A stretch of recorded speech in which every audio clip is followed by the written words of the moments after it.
Hello साथियों, तो स्वागत करती हूँ अपनी सुपर स्टडी पे। और आज बीपीएससी प्रीलिम्स के पीवाई जो क्यू थे, जिसमें बिहार की अर्थव्यवस्था पढ़ेंगे, राज्य व्यवस्था पढ़ेंगे और जो भी सारे बिहार के क्वेश्चंस है इसको देख लेंगे तो इसकी आइडिया लग जाएगा। तो हम लोग उस तरह से तैयारी करेंगे। तो चलिए देखते हैं। इसमें पहला क्वेश्चन हम देखेंगे कि संविधान, एक सेकेंड रुकिएगा।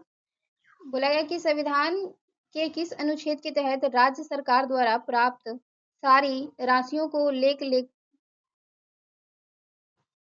लोक लेखा में रखा जाता है। तो संविधान के किस अनुच्छेद के तहत जो है राज्य सरकार की, यानी बिहार की बात की जा रही है कि वो कौन सी जो सारी राशियां हैं लोक लेखा में रखी जाती है, तो ये कौन सा अनुच्छेद है? तो अनुच्छेद जो है तो 2662, यानी कि 266 और 2 जो है उसके तहत जो है सारी लोक लेखा जो भी होती है राशियां वो राज्य रखता है। तो इसको याद रख लेंगे 26 और कॉलम में 2।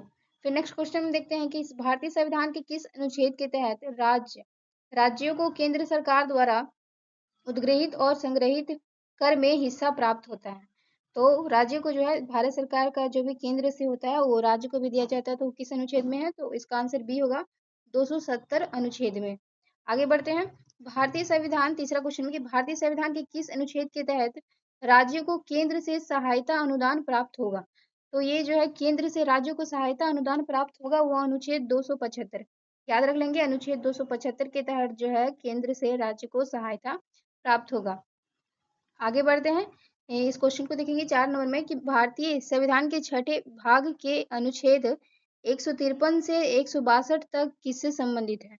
जो भारतीय जो छठा भाग है उसमें ये अनुच्छेद किससे संबंधित है? तो ये राज्यों के राज्यपाल से संबंधित है, 153 से 162 तक। तो ये राज्यों के राज्यपाल इसका आंसर हो जाएगा। आगे बढ़ तो आगे 5 नंबर से देखेंगे, थोड़ा सा टेढ़ा हो गया है पर देख लेंगे कि भारतीय संविधान के छठे भाग के अनुच्छेद 163 और 64 तक किससे संबंधित है? तो 163 और 64 जो संबंधित है वो राज्यों के मुख्यमंत्री तथा मंत्री परिषद से संबंधित है। याद रख लें, 163 और 164 राज्यों के मुख्यमंत्री और मंत्री परिषद से संबंधित है।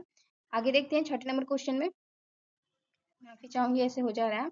छठे नंबर क्वेश्चन में देखेंगे हम तो लिखा हुआ है कि छठे नंबर क्वेश्चन में कि भारतीय संविधान के छठे भाग अनुच्छेद जो है 166 किससे संबंधित है? जो 166 संबंधित है वो राज्य सरकार के संचालन से संबंधित है। तो भारतीय संविधान का छठा भाग में जो 166 अनुच्छेद है वो किससे संबंधित है? तो ये बताना है, ये अनुच्छेद जो संबंधित है वो राज्य सरकार के संचालन से संबंधित है। आगे देखते हैं 7 नंबर क्वेश्चन में कि अनुच्छेद जो है 167 किससे संबंधित है? तो ये मुख्यमंत्री द्वारा राज्यपाल को सूचना प्रदान करने से संबंधित है। तो जो अनुच्छेद 167 है वो मुख्यमंत्री द्वारा, यानी मुख्यमंत्री जो है राज्यपाल को सूचना प्रदान करेगा, उससे संबंधित है क्या? तो 167 अनुच्छेद। आगे बढ़ते हैं 8 नंबर क्वेश्चन में देखेंगे। तो 8 नंबर क्वेश्चन में कि अनुच्छेद 196 से 212 तक किससे संबंधित है? तो अनुच्छेद 196 से 200, ये सारे बीपीएससी के पीवाई क्वेश्चन ही है, तो ध्यान रखेंगे इसको कि अनुच्छेद 196 से 212 तक किससे? तो राज्य के निम्न अदालतों, राज्य में जो निम्न अदालतें होती हैं अदालतें उनसे संबंधित है क्या? तो अनुच्छेद 196 से 212 तक। 9 नंबर क्वेश्चन में देखेंगे तो अनुच्छेद बोला है कि 213 किससे संबंधित है? तो अनुच्छेद जो 213 संबंधित है वो संबंधित राज्यपाल की विधानीय शक्ति से, राज्यपाल की विधानीय शक्ति से संबंधित, यानी कि जो अध्यादेश लगाया जाता है ना वही जो है 213 में है। आप बता सकते हैं कमेंट बॉक्स में कि राष्ट्रपति का अध्यादेश किस अनुच्छेद में निहित है। तो चलिए हम आगे बढ़ते हैं कि राज्य के राज्यपाल संविधान के किस अनुच्छेद के तहत राज्य में राष्ट्रपति के प्रतिनिधित्व के रूप में राज्य का संचालन करते हैं? तो ये जो अनुच्छेद है 356, माफी चाहूंगी, डी इसका आंसर होगा। 356 के तहत जो है वो राज्यपाल जो है राष्ट्रपति के प्रतिनिधित्व के रूप में राज्य का संचालन करता है। आगे देखते हैं 11 नंबर क्वेश्चन में कि उच्च न्यायालय को संविधान के किस अनुच्छेद के तहत अधीनस्थ न्यायालय और न्यायाधिकरण पर अधीक्षण का अधिकार, यानी हाई कोर्ट के बारे में कहा जा रहा है कि हाई कोर्ट के जो है किस अनुच्छेद के तहत अधीनस्थ न्यायालय या न्यायिकरणों पर अधीक्षण का अधिकार है। तो इसका आंसर हम देखेंगे 11 नंबर का। तो ये जो अधिकार है 227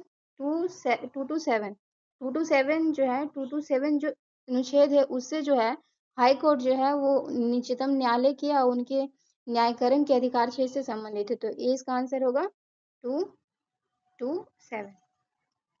थोड़ा सा बोलने में ये हो जाती है, मैं सही बताती हूँ। फिर देखते हैं कि 12 में कि उच्च न्यायालय को संविधान के किस अनुच्छेद के तहत जो है अधीनस्थ न्यायालय और न्यायाधिकरणों पर अधीक्षण का अधिकार है। ये भी सुप्रीम कोर्ट से संबंधित है कि उच्च न्यायालय जो है वो संविधान के किस अनुच्छेद के अधीनस्थ न्यायालय जो उनके अधीन न्यायालय है और उनके न्यायाधिकरण पर अधीक्षण का अधिकार है। तो ये जो अनुच्छेद है जो है 315 इसका ये टिक कर लेंगे।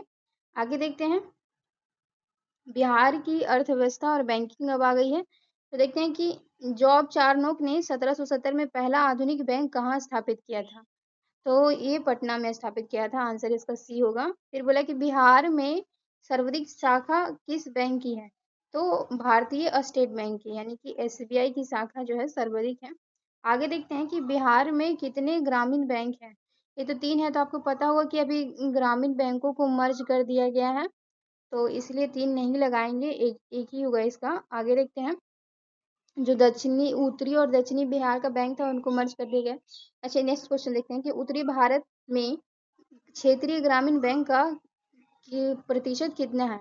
तो ये मैंने गूगल से निकाला है। तो अभी वर्तमान में जो है 27% जो है, यानी कि जो ग्रामीण बैंक है उसमें जो उत्तर बिहार में जो क्षेत्रीय ग्रामीण का जो हिस्सा है वो 27% है। ये नवीनतम आंकड़े 2026 के अनुसार मैंने, तो इसको याद रख लेंगे कितना, 27% है। क्या है, तो उत्तर बिहार के क्षेत्रीय ग्रामीण बैंक का प्रतिशत है कितना, 27%। आगे बढ़ते हैं, देखिए यहाँ पे क्या बोला है कि क्षेत्रीय ग्रामीण बैंक बिहार के किस क्षेत्र में सर्वाधिक संख्या में स्थापित है।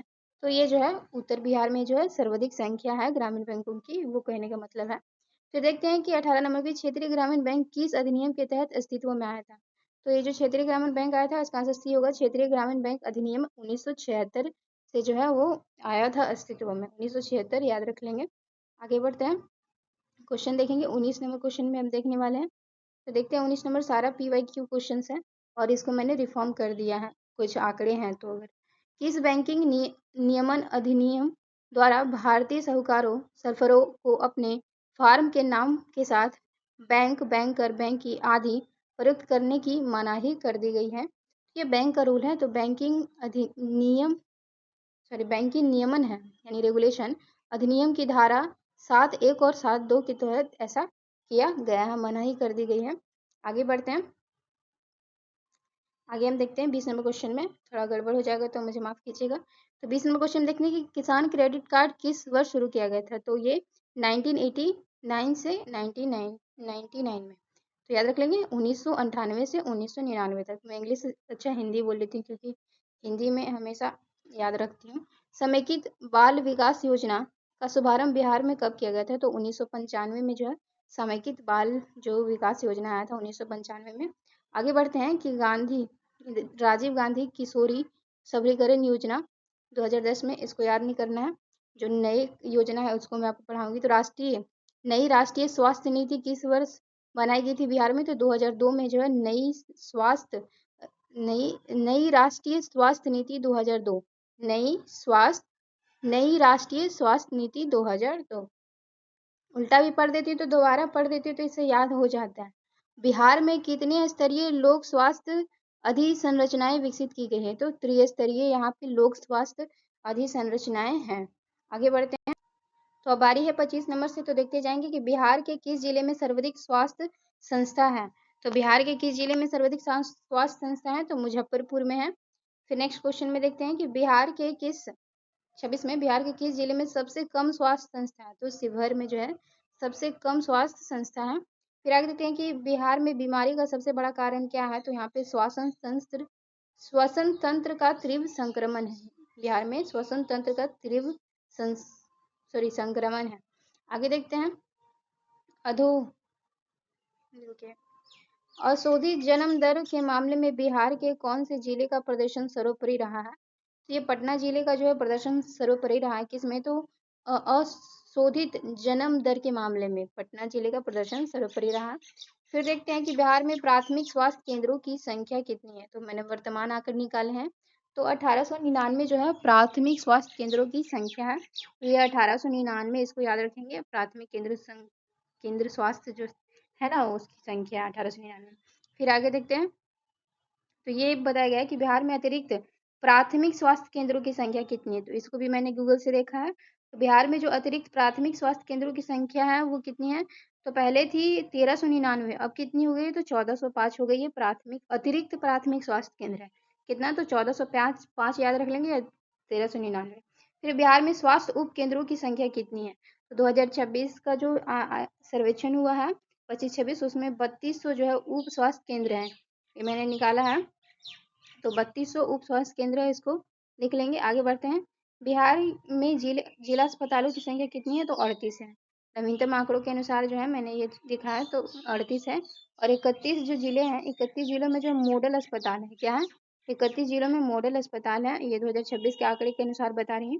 तो 32 नंबर क्वेश्चन को हम देख चुके हैं। अब हम 33 नंबर देखने वाले कि पटना में कितने जिला अस्पताल हैं। तो अभी जिला अस्पताल जो है पटना में वर्तमान में देखा तो एक है, जिसे गर्दनी बाग अस्पताल कहा जाता है। तो एक इसका आंसर करेंगे। ठीक है। दरभंगा जिले में अस्पतालों की संख्या कितनी है? तो 2 है। इसको भी मैंने वर्तमान करंट से निकाला है अभी, तो 2 ही है दरभंगा जिले में। ये सारे PYQ है और एग्जाम में पूछे जा चुके हैं। मुजफ्फरपुर में स्वास्थ्य केंद्रों की संख्या कितनी है? तो इसका मुझे नहीं मिल पाया था, इसको आप देख लेंगे। बिहार में जो है रेफरल अस्पतालों की संख्या कितनी है? तो वर्तमान में 396 हो गई है रेफरल अस्पतालों की संख्या बिहार में। आगे बढ़ते हैं। बिहार में हर 1 लाख की आबादी पर कितने स्वास्थ्य केंद्र है? तो नवीनतम आंकड़े के अनुसार जो 12 स्वास्थ्य केंद्र है हर 1 लाख की आबादी पर, तो 12 इसका आंसर होगा। फिर देखते हैं 38 नंबर क्वेश्चन में। 38 नंबर क्वेश्चन में देखते हैं। तो 38 नंबर की बिहार में कितने रोगों को सर्वेक्षण कार्य में नियमित रूप से किया गया है? तो ये वर्तमान में मैंने देखा तो ये 22 था। तो जो रोग हैं उसको सर्वेक्षण कार्य में लिया गया है, तो वो 22 रोगों को लिया गया है। आगे देखेंगे 39 में कि बहुचिकित्सा प्रणाली के अंतर्गत राज्य नहीं, ये तो सर्वेक्षण का, इसको सर्वेक्षण में पढ़ेंगे। आगे देखते हैं कि बिहार का समग्र जीवन संभावना वर्ष 2006 से 10 में कितना था? तो ये 66.1 वर्ष था। देखेंगे बिहार का समग्र जीवन संभावना 2006 से 10 तक कितना था? तो ये 65.8 वर्ष था। फिर देखते हैं कि 2001 से 5 में महिला जीवन संभावना बिहार में 60.1 वर्ष थी, परंतु 2006 से 10 में कितनी हो गई है? तो ये 62.2%, 2 वर्ष जो है वो महिला का जीवन काल हो गया है। आगे बढ़ते हैं। अब बारी है शिक्षा में। तो बिहार में आधुनिक उच्च शिक्षा की शुरुआत कब हुई थी? तो 1862। कब हुई? 1862 बी इसका आंसर होगा। आधुनिक उच्च शिक्षा की शुरुआत 1862 में हुई। फिर देखते हैं बिहार में कितने विश्वविद्यालय हैं। तो अभी वर्तमान में मैंने देखा तो 40 जो है वो विश्वविद्यालय हैं, तो इसका आंसर 40 होगा। फिर देखते हैं 40 में क्वेश्चन, बिहार में सरकारी महाविद्यालय। तो बिहार में जो सरकारी महाविद्यालय है वो 208 लगाएंगे, और 31 जो है 31 भी जो है वो महाविद्यालय ही है, और 208 आएगा तो 208 लगा लेंगे। फिर नेक्स्ट क्वेश्चन देखते हैं कि पटना विश्वविद्यालय की स्थापना किस वर्ष की गई थी? तो 1917 में जो है पटना विश्वविद्यालय की स्थापना की गई थी। कब? तो 1917 में, याद रखेंगे। फिर देखते हैं कि पटना मेडिकल कॉलेज की स्थापना कब की गई? तो 1925 में जो है पटना मेडिकल कॉलेज की स्थापना की गई। डी आंसर होगा 1925। आगे बढ़ते हैं कि 1862 में स्थापित गवर्नमेंट कॉलेज ऑफ नामकरण कब पटना कॉलेज में किया गया था? 1862 में स्थापित हुआ था गवर्नमेंट कॉलेज का नामकरण जो है वो पटना कॉलेज कब किया गया था? तो इसका आंसर होगा 2 जनवरी 1952 को, 2 जनवरी 1952 को किया गया था। नेक्स्ट, तो यहाँ पर हम देखेंगे कि 49 में कि बिहार के किस जिले में लोगों को अंग्रेजी शिक्षा की नीति सर्वाधिक विरोध है? तो ये दरभंगा जिले में जो है वो अंग्रेजी शिक्षा का नीति में सर्वाधिक विरोध किया जाता है दरभंगा जिले में। आगे बढ़ते हैं 50 नंबर क्वेश्चन देखेंगे कि बिहार के किस जिले में सर्वाधिक संख्या में महाविद्यालय हैं? तो ये पटना आंसर होगा। पटना जो जिले है उसमें सर्वाधिक संख्या महाविद्यालय है। आगे देखते हैं 51 नंबर की विश्वविद्यालय शिक्षा के लिए स्वतंत्र भारत में किस वर्ष विश्वविद्यालय शिक्षा आयोग का गठन किया गया था? तो ये 1948 में इसका गठन किया गया था।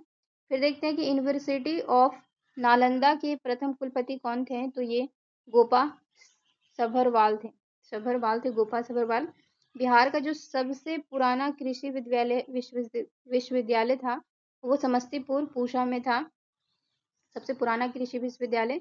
फिर देखते हैं पटना में स्थित खुदा बख्श प्राच्य सार्वजनिक पुस्तकालय किस वर्ष राष्ट्रीय महत्व की संस्था घोषित की गई थी?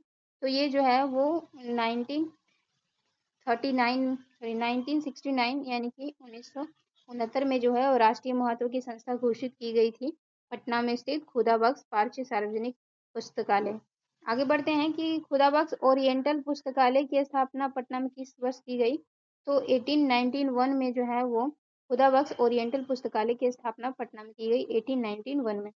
देखिए बिहार तो हम लोग ज़्यादा नहीं पढ़ सकते, पर प्रीवियस ईयर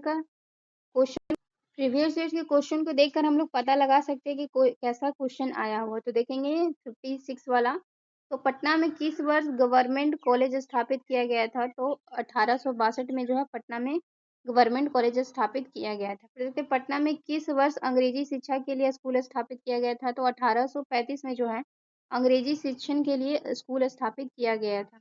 आगे देखते हैं कि भागलपुर में किस वर्ष अंग्रेजी माध्यम का स्कूल स्थापित किया गया था? तो 1834 में स्थापित किया गया था। और आगे देखते हैं, ये इम्पोर्टेंट है कि बिहार में शोध संस्थाओं की संख्या कितनी है? तो वर्तमान में 9 जो है शोध संस्थाएं हैं बिहार में, इसको याद रखेंगे। फिर देखते हैं कि बिहार में संपूर्ण शिक्षा अभियान सर्वप्रथम किस जिले से शुरू किया गया था? तो बिहार में जो संपूर्ण शिक्षा अभियान है वो मधेपुरा जिले से शुरू किया गया था। फिर नेक्स्ट क्वेश्चन में देखते हैं कि बिहार के कितने जिले में राष्ट्रीय साक्षरता ऊपर है? तो एक जिला ऐसा है जो राष्ट्र की शिक्षा से ऊपर उनका शिक्षा स्तर है, ये कहने का मतलब। फिर देखते हैं कि साक्षरता की दृष्टि से बिहार का स्थान देश में कितना है? तो 35वां जो है वो स्थान है। साक्षरता की दृष्टि से बिहार का कितना स्थान है? तो 35वां स्थान है। 64 नंबर क्वेश्चन में कि बिहार का कौन सा जिला साक्षरता दर के मामले में सबसे ऊपर है? तो रोहतास जो जिला है वो साक्षरता दर के मामले में सबसे ऊपर है। फिर देखते हैं कि बिहार का न्यूनतम साक्षरता प्रतिशत वाला जिला कौन सा है? तो पूर्णिया जो है न्यूनतम साक्षरता प्रतिशत वाला जिला कौन सा है? पूर्णिया है। ठीक है, आगे बढ़ते हैं। तो देखते हैं कि बिहार का न्यूनतम महिला साक्षरता वाला जिला कौन सा है? तो सहरसा जो है, जहाँ पर महिला की न्यूनतम शिक्षा है या साक्षरता है, तो क्या याद रख लेंगे? सहरसा। फिर बिहार की साक्षरता दर का प्रतिशत क्या है? तो 61.8% सबको याद रहता है, तो इसका आंसर डी कर देंगे। बिहार में पुरुष साक्षरता दर तो 71.2% जो है पुरुष साक्षरता दर है। आगे फिर बोला कि बिहार की महिला साक्षरता दर कितनी है? तो 51.5% महिला साक्षरता दर याद रख लेंगे। फिर देखिए 2011 की जनगणना के अनुसार पटना जिले की साक्षरता दर क्या है? तो ये 70.68% जो है वो पटना जिले की साक्षरता दर है, 70.68%। 2011 की जनगणना के अनुसार गया जिले की साक्षरता दर कितनी है? तो गया जिले की जो साक्षरता दर है वो 63.67% है। कितना? 63.67%। आगे देखते हैं। तो नेक्स्ट क्वेश्चन है कि 2011 की जनगणना के अनुसार भागलपुर की साक्षरता दर कितनी है? यानी कि हर स्टेट का साक्षरता दर पूछा गया है। तो ये जो भागलपुर का है वो 63.25 है। गया का भी 63 था। तो रोहतास जिले की साक्षरता दर सबसे अधिक है, तो देखते हैं कितनी है? तो 73.31% जो है रोहतास जिले की साक्षरता दर है। फिर हम देखते हैं कि 12वीं सदी के अंत में लगभग 1198 में किसने बिहार पर आक्रमण कर बौद्ध कालीन शिक्षण केंद्रों को नष्ट कर दिया था? ये बख्तियार खिलजी। कई बार इसको आप पढ़ चुके होंगे। आगे बढ़ते हैं, हम रोजगार में आने वाले हैं। तो देखेंगे रोजगार में क्या है कि बिहार की प्रमुख आर्थिक समस्या कहाँ कहाँ लोगों की है, यानी कि बिहार की जो प्रमुख आर्थिक समस्या है यहाँ के लोगों की क्या है? तो वो बेकारी है। क्या है? बेकारी है। रोजगार में इनका बेकारी ही है जो इनकी प्रमुख समस्या, आर्थिक समस्या है। फिर देखते हैं कि अशिक्षित वर्ग बेरोजगारी का कितना प्रतिशत है? तो जो बेरोजगारी है उसमें अशिक्षित वर्ग कितना है? तो 2.4% है। कितना है? 2.4% है। फिर देखते हैं कि कृषि क्षेत्र में सामान्यतः किस प्रकार की बेरोजगारी पाई जाती है? तो कृषि क्षेत्र में छिपी हुई बेरोजगारी पाई जाती है, कई बार पढ़ चुके हैं हम लोग। बिहार के किस क्षेत्र में छिपी हुई बेरोजगारी सर्वाधिक है? तो कृषि क्षेत्र में जो है छिपी हुई बेरोजगारी सर्वाधिक होती है। आगे बढ़, ये थोड़ा धुंधला हो गया पर मैं अच्छे से पढ़ देती हूँ कि बिहार के किस भाग में छिपी हुई बेरोजगारी अधिक पाई जाती है? तो जो उत्तरी बिहार है उसमें छिपी हुई बेरोजगारी सर्वाधिक पाई जाती है। नेक्स्ट क्वेश्चन में कि बेकारी को दूर करने की दिशा में रोजगार जनन संबंधी योजनाएं रही हैं, तो जो भी रोजगार के लिए योजनाएं बनाई गई हैं कि बेकार को दूर किया जाए, तो वो आंशिक सफल रहा है, पूरा सफल नहीं हुआ है। उत्तरी बिहार के किस जिले में सर्वाधिक कृषि क्षेत्र छिपी बेरोजगारी पाई जाती है? तो ये मुंगेर जिले में जो है सर्वाधिक छिपी हुई बेरोजगारी पाई जाती है बिहार में, मुंगेर जिले याद रखेंगे। किस वर्ग किस वर्ष तक बिहार नियोजन और रोजगार की उपलब्धि में आत्म सर्वप्रथम था?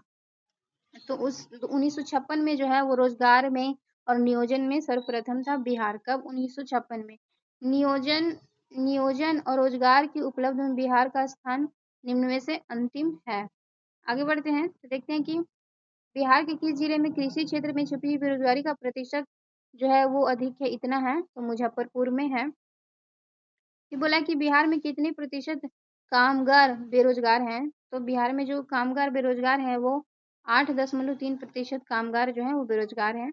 फिर देखते हैं कि बिहार में बेरोजगारी भारत की बेरोजगारी से कितना प्रतिशत अधिक है? तो भारत की बेरोजगारी की तुलना में बिहार की बेरोजगारी जो है 2.5% अधिक है। कितनी अधिक है? 2.5% अधिक है। याद रखेंगे इन चीज़ों को। आगे बढ़ते हैं, देखते हैं इस क्वेश्चन को कि बोला गया है कि बिहार में 15 से 17 वर्ष की आयु वर्ग के बेरोजगारी प्रतिशत कितना है? तो 31% है। फिर देखते हैं 18 से 19 वर्ष की वायु वर्ग का बेरोजगारी कितना है? तो 17% है। फिर देखते हैं कि जो 30 वर्ष के बेरोजगार कितने हैं? तो 1% लोग जो है वो 30 वर्ष के। 18 से 19 वाला याद रखेंगे कि 18 से 19 वर्ष के जो वायु वर्ग है वो 17% बेरोजगार हैं। फिर आगे देखते हैं कि स्नातक और उच्च शिक्षा वर्ग में बेरोजगारी का प्रतिशत क्या है? तो स्नातक भी कर चुके हैं, उच्च शिक्षा भी प्राप्त कर सके हैं, तो ये जो है 25.7% ऐसे लोग हैं जो स्नातक हैं और शिक्षा प्राप्त करके भी बेरोजगार हैं। फिर देखते हैं कि ग्रामीण रोजगार का सिद्धांत किसने प्रस्तुत किया है? तो जीन ब्रेन ने जो है वो ग्रामीण रोजगार का प्रस्तुत किया है सिद्धांत। अब हम देखने वाले हैं संचार से। संचार के साधन क्या क्या है बिहार में वो देखेंगे। बाकी योजना है तो वो पुरानी है, पर अभी हम देखने वाले बिहार में संचार के साधन क्या है। तो देखते हैं कि बिहार में पहला जो आकाशवाणी केंद्र कब स्थापित किया गया था? तो 26 जनवरी 1948 को जो है पहला आकाशवाणी केंद्र बिहार के पटना में स्थापित किया गया था। फिर आगे बढ़ते हैं तो देखते हैं कि ऑल इंडिया रेडियो का नामकरण आकाशवाणी किस वर्ष हुआ था? तो 1936 में। बेसिक सा क्वेश्चन है, तो 1936 में जो है ऑल इंडिया रेडियो का आकाशवाणी नाम पड़ा था। आगे तो नेक्स्ट क्वेश्चन में कि बिहार में प्रथम जो निजी एफएम चैनल है, एफएम यानी कि एफएम रेडियो होता है ना, तो उसको रेडियो मिर्ची उसका नाम था। क्या था? प्रथम जो था उसका नाम रेडियो मिर्ची था। फिर नेक्स्ट क्वेश्चन देखते हैं कि बिहार में बीएसएनएल माइक्रोवेव सिस्टम की शुरुआत कब हुई थी? तो बीएसएनएल माइक्रोवेव सिस्टम की शुरुआत जो बिहार में जो है 2011 में हुई है, सितंबर में। 23 सितंबर 2011 को उसकी शुरुआत। फिर देखते हैं कि बिहार का दूरसंचार नेटवर्क बिहार नहीं, भारत का दूरसंचार नेटवर्क का स्थान विश्व में क्या है? तो मैंने अभी देखा रिसेंट में, तो दूसरा ही स्थान है। तो याद रखेंगे कि भारत जो है दूरसंचार के मामले में दूसरे स्थान पर है पूरे विश्व में। ठीक है, नेक्स्ट क्वेश्चन देखते हैं बिहार के किस नगर में दूरदर्शन का प्रथम केंद्र स्थापित किया गया था? तो इसका आंसर मुजफ्फरपुर होगा कि वहां पे प्रथम दूरदर्शन केंद्र स्थापित किया गया था। फिर देखते हैं कि बिहार के दूरदर्शन केंद्र के शुभारंभ कब हुआ था? तो ये 14 अगस्त 1978 को जो है वो शुभारंभ किया। ये सारे बीपीएससी के PYQ यानी कि इस तरह के क्वेश्चन पूछे हुए हैं। भोजपुर भाषा में महुआ टेलीविजन चैनल का शुभारंभ किस वर्ष हुआ था? तो ये जो है महुआ चैनल का शुरुआत हुआ था 2008 में। फिर देखते हैं कि दर्श टीवी बिहार किस शहर की स्थानीय चैनल है? तो ये पटना की स्थानीय चैनल है। इस क्वेश्चन को पढ़ लेते हैं कि ई डिस्ट्रिक्ट परियोजना का आरंभ जो है बिहार में कितने जिलों में पायलट आधार पर किया गया है? तो ये करंट का भी क्वेश्चन है, तो देखते हैं। तो बिहार के ई डिस्ट्रिक्ट में जो है कितने जिलों को पायलट परियोजना के लिए चुना गया है? तो ये 4 जिले। वर्तमान का ये क्वेश्चन है, आ सकता है, इसको याद रखेंगे। बिहार में जो रात्रिकालीन डाकों की संख्या कितनी है? 6 है। इसका भी मैंने चेक किया है रिसेंट में, तो 6 ही है। फिर बिहार का पहला हिंदी समाचार पत्र कौन सा था? तो बिहार बिंदु पहला समाचार पत्र था। और देखिए कि बिहार का पहला हिंदी दैनिक पत्र कौन सा था? तो सर्व हितैषी जो है हिंदी दैनिक पत्र था। जो हिंदी समाचार पत्र पूछेगा तो बिहार बिंदु, और दैनिक पत्र पूछेगा हिंदी दैनिक पत्र तो क्या है? सर्व हितैषी। क्या है? सर्व हितैषी है। फिर देखते हैं आगे। बोलेगा कि बिहार का पहला अंग्रेजी समाचार पत्र, तो याद रखेंगे कि द बिहार हेराल्ड। क्या है? द बिहार हेराल्ड जो है पहला अंग्रेजी पत्र है। फिर दैनिक आर्यवर्ता का प्रकाशन किस वर्ष हुआ? तो 1941 में हुआ। फिर देखते हैं कि बिहार हरिश्चंद्र द्वारा रचित साहित्यिक पुस्तकें बिहार के किस प्रेस से छापा करती थी? तो ये खगड़ियावास प्रेस से छापा करती थी। नेक्स्ट क्वेश्चन की भारत की उपग्रह प्रणाली को कितने भागों में विभाजित किया गया है? तो भारत की उपग्रह प्रणाली जो है वो 2 भागों में विभाजित किया। देखने वाले हैं कि भू अप्रगामी जियो स्टेशनरी उपग्रह भूमि कितनी ऊंचाई पर, ये तो बेसिक सा क्वेश्चन है कि 3600 किलोमीटर ऊंचाई पर स्थापित किया जाता है। भारत में इंटरनेट सेवा का प्रारंभ कब हुआ, तो याद रख लेंगे भारत में जो इंटरनेट सेवा का प्रारंभ हुआ 15 अगस्त 1995, याद रखेंगे। ऐसा जीपीएससी में क्वेश्चन एक ऐसा था, तो ये सब सारी बातों को याद रखेंगे। गूगल द्वारा इंटरनेट पर चलाई जा रही सामाजिक नेटवर्क क्या है, तो गूगल जो इंटरनेट पर चलाई जाती है सामाजिक नेटवर्क वो ऑनलाइन स्पेस है। क्या है, ऑनलाइन स्पेस। 20 का आंसर करेंगे ऑनलाइन स्पेस का। फिर देखते हैं कि मरियन हॉफ ने 1970 में डिवाइस का आविष्कार किया जिसे पर्सनल कंप्यूटर का विकास हुआ, तो ये माइक्रो प्रोसेसर का उन्होंने जो है आविष्कार किया था, जिसके कारण जो है वो पर्सनल कंप्यूटर का आविष्कार हुआ। 140 नंबर क्वेश्चन में कि हार्डवेयर, सॉफ्टवेयर, डाटा और यूजर एक समूह है, तो ये सारे जो है कंप्यूटर सिस्टम के समूह हैं। फिर आगे बढ़ते कि विश्व में, एक मिनट, बोला कि विश्व में कंप्यूटर एक दूसरे को आपस में जोड़ते हुए एक दक्ष संरचना निर्माण करते हैं, इसे इंटरनेट कहते हैं। इसका पूरा नाम क्या है, तो इसका पूरा नाम होता है इंटरनेट नेटवर्क। तो नेक्स्ट क्वेश्चन है कि वे प्रोग्राम जो कंप्यूटर को यह निर्देश देते हैं कि किस प्रकार का डेटा प्रोसेस किया जाए और आवश्यक सूचना जनित की जाए, वो क्या कहलाते हैं, तो जो सूचना को जनित करता है वो सॉफ्टवेयर कहलाता है। फिर नेटवर्क क्या है, तो कंप्यूटर का एक दूसरे से जुड़े हुए समूह को नेटवर्क कहते हैं। आगे हम तो अब पर्यटन से संबंधित क्वेश्चन लगाने वाले हैं कि उत्तरावर्ती गुप्त शासक का एक अभिलेख कहाँ से प्राप्त हुआ है, तो ये असफगढ़ से जो है उत्तरावर्ती गुप्त शासक का अभिलेख प्राप्त हुआ था असफगढ़ से। फिर नेक्स्ट क्वेश्चन है कि मगध सम्राट बिंबिसार ने राजगिरी के किस स्थान पर जाकर गौतम बुद्ध से दर्शन किए थे, तो ये जो दर्शन किए थे वो लठीवन उद्यान में जो है जाके दर्शन किए थे। आगे क्वेश्चन है कि बराबर की गुफाएं किस काल की हैं, तो ये मौर्य काल की हैं। बाबर की गुफाएं, बराबर की गुफाएं जो कि जहानाबाद जिले में। बिहार के किस मंदिर को ऑनलाइन किया गया है, तो याद रखेंगे कि महावीर जो मंदिर है उसे ऑनलाइन कर दिया गया है बिहार के। फिर देखते हैं कि सोनपुर का मेला पहली बार कब आयोजित किया गया था, तो सोनपुर का जो मेला पहली बार 1850 में आयोजित किया गया था। दो क्वेश्चन है कि अजबे एजबीनाथ मंदिर है, तो ये भागलपुर में एजबीनाथ मंदिर है। बोध गया स्थित महाबोधि मंदिर का निर्माण किस काल में किया गया है, तो ये गुप्त काल में इसका निर्माण किया गया है। बोध गया में जो महाबोधि मंदिर स्थित है, तो गुप्त काल में इसका निर्माण किया गया है। तो अच्छा लगे तो जरूर सेशन को लाइक कर दीजिएगा साथियों।